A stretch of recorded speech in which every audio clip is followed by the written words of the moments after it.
Nous finissons cette semaine avec les dernières paroles que Jésus a adressées à ses disciples.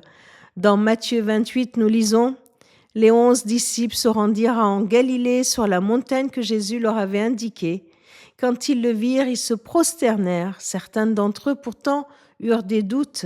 Jésus s'approcha et leur dit « Toute autorité m'a été donnée dans le ciel et sur la terre. Allez, allez donc auprès des gens de tous les peuples et faites d'eux mes disciples.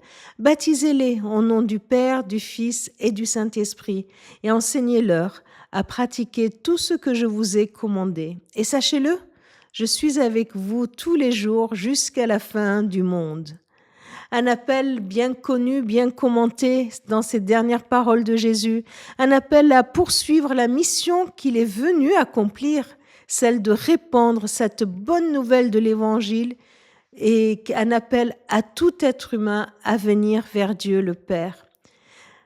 Dans cet appel, je voudrais souligner quelque chose de bien particulier, le champ d'action de cet appel. Vers qui Jésus envoie ses disciples ?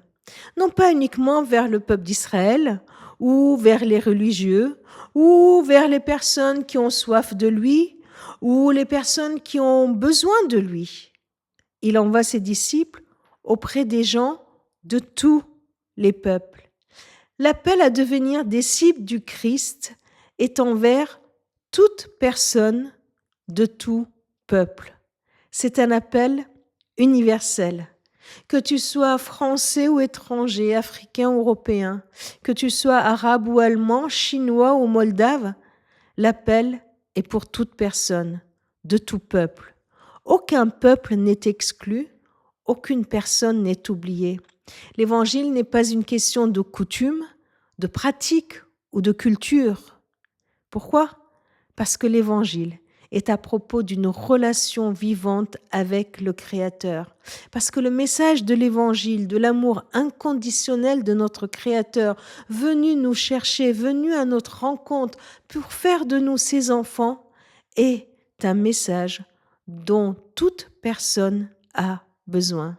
Alors allons auprès des gens de tous les peuples pour annoncer cette bonne nouvelle de l'Évangile.